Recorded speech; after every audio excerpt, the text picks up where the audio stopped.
কিভাবে তওবা করলে কবুল হবে?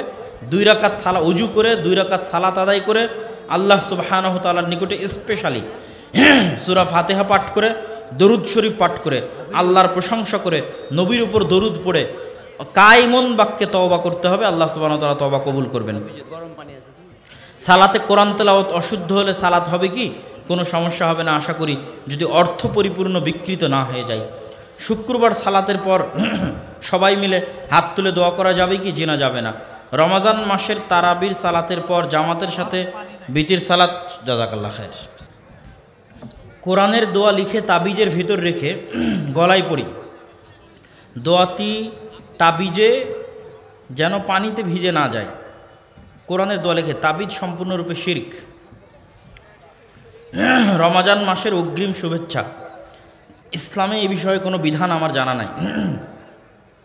কেউ দোয়া চাইলে কিভাবে তার জন্য দোয়া করব? তার জন্য দোয়া করবেন যে দোয়া কোরআন এবং হাদিসে আপনার জানা আছে।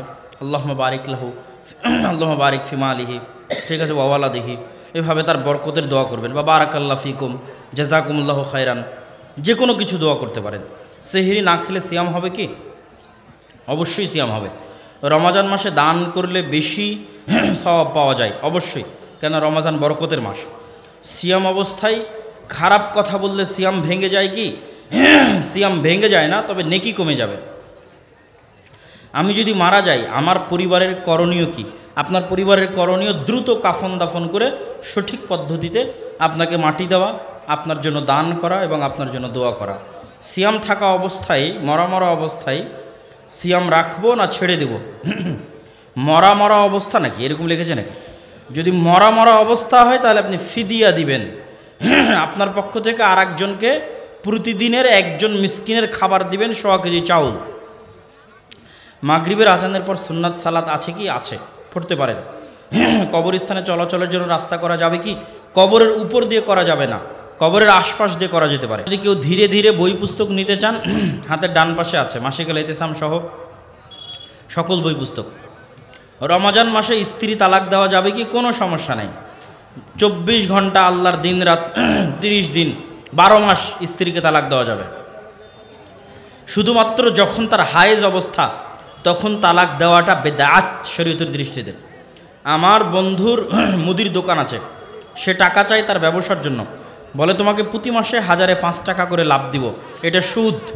তার যতটুকু লাভ হবে ততটুকু দিবে, এটা হলো ইনভেস্ট। আর যদি আপনি লাভ না নিতে চান, করজে হাসানা দিবেন, টাকা ফেরত নিয়ে নেবেন। আর লাভ বা লোকসান নিতে চাইলে লাভ লোকসান দুটোই নিতে হবে। নির্দিষ্ট 1000-এ 5 টাকা মানেই সুদ। পাশের বাড়িতে মিলাদ মাহফিল হচ্ছে, আমি যাই না। মিলাদ শেষে আমার বাড়িতে বিরিয়ানির প্যাকেট দিয়ে যায়। আমি কোরআন হেফজ করেছি হানাফি মাদ্রাসায়, তো প্রত্যেক শুক্রবারে কোথাও না কোথাও কোরআন খানি, কোথাও না কোথাও বিরিয়ানি চলতই।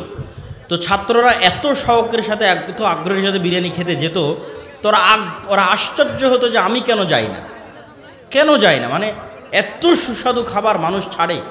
একটা বাড়িতে আজকে দাওয়াত দিয়েছে, সেখানে এত সুস্বাদু খাবার ছাড়া যায়? তো খাবার ছেড়ে দিতে হবে। এগুলো বেদাতের সাথে সংশ্লিষ্ট খাবার খাওয়া যাবে না। মরা ব্যক্তির জন্য মিলাদ মাহফিল করা যাবে কি? জি না। ওয়াক্তিয়া মসজিদে ফরজ সালাতের পর সবাই মিলে দোয়া করি না, শুধু জুমার দিন ফরজ সালাতের পর সবাই মিলে দোয়া। যখনই করেন একসাথে হাত তুলে দোয়ার কোনো বিধান নাই।